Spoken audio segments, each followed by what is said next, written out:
Honda ADV 160. Doon pa lang sa word na ADV, alam mo na siyang adventure bike. So ito siya, adventure bike na scooter.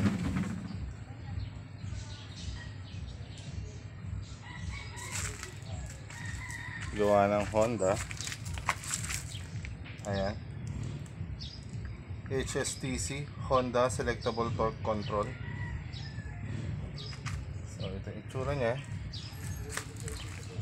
Hindi mo na kailangan lagyan ng windshield dahil meron na siyang windshield upon buying it. Anyway, ano pala to? Sa Bilasco. Kung napanood nyo yung video ko na kinontent ko yung yung Honda Click 125i na sabi ko sa pamangkin ko, yun ano yun, yun dati ang ginagamit ng pang-angkas, ginagamit ng Bilasco na pang-angkas. Tapos nung after some time, naka 5 years o 7 years yata, hindi na yata pwedeng i-register for angkas. Then ito nga, need niya magpalit ng unit. Ito ang pinalit niya. Ito ang ginagamit niya sa angkas is Honda ADV 160. Forma na. Na-drive ko na rin to. Napaka swabe.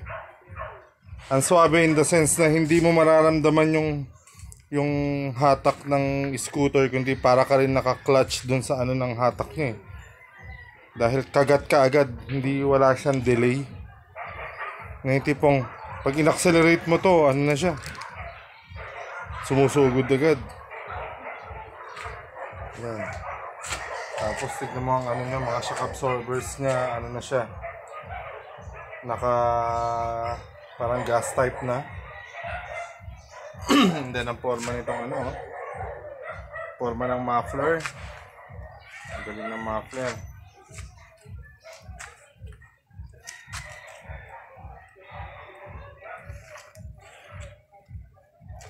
And then ito, meron din siyang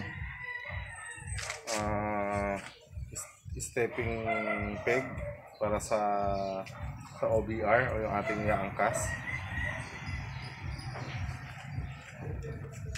Na-fold siya. Ayan.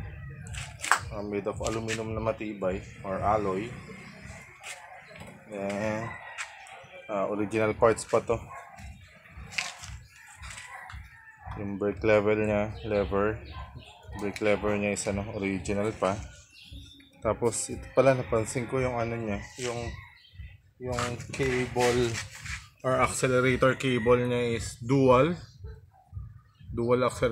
accelerator cable. Yung throttle cable niya is dual. Kaya ayan, dalawa. Then naka na rin siya. Kung makikita nyo, both brakes niya naka fluid type. Yan din nga pala. Ito ABS na to. ABS ng braking system niya. Tapos naka disc brake ang harap. Sa likod din disc brake na rin yung likod. And then hindi lang ako sure kung original pa tong seat cover niya, pero kung original to, ito pa rin yung stock ng seat cover. Napakaganda. Tapos parang tabas na rin siya eh. Ang ganda ng pagkakagawa. Talaga yung sitting position mo komportable. Itong tires niya, ito, nagpalit na rin siya. Dati kasi dual sport ang stock na tire nito eh. Pero ngayon pinalitan niya ng racing ba to or street tire na Beast. So ayun, mas makapit tong ganitong klase ng tires eh, lalo't pinang-grab. So more of highway ka lang. Wala kang aalalahanin na may slide ka. Unlike doon sa dual may medyo mas madulas yun. Yung dual tire. Dual sport. So ito, ang front tire niya is 110/80 rim 14.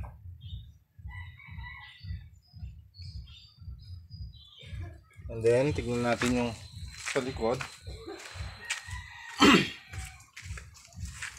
Yung gulong niya sa likod is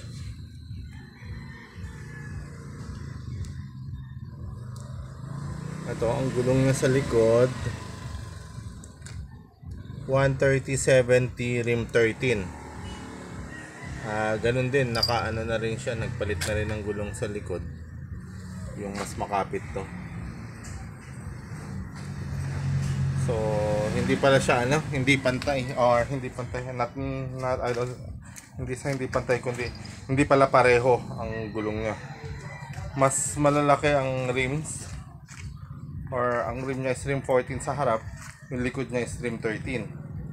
Pero pagdating naman sa lapad, mas malapad syempre ang likod. So, ayun. Ganda ng forma kumbaga, adventure bike siya.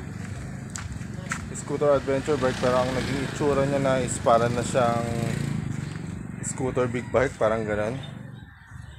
Or scooter street bike na malaki. Dahil siguro doon sa gulong, kumbaga naging big bike concept na siya. Hindi na yung pang off-road concept. So ito pa nga pala, may napansin ako. Itong original na manibela niya, naka fat bar na siya, fat handlebar na. Ito yung stock niya, brown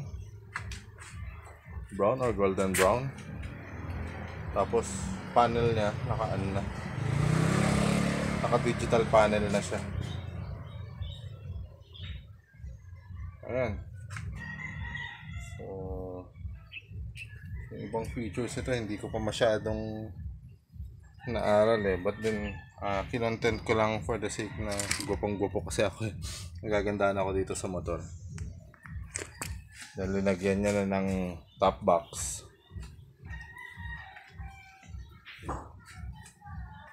Ayan. So ito yung kabilang side niya, ayan yung paggilid. So ganyan siya kaganda.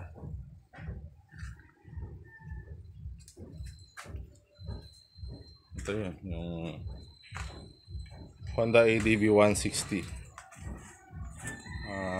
1 year pa lang to pero gaya na sabi ko, nagpalit na ng gulong dahil nga ginagamit na pang angkas. So sulit pa rin.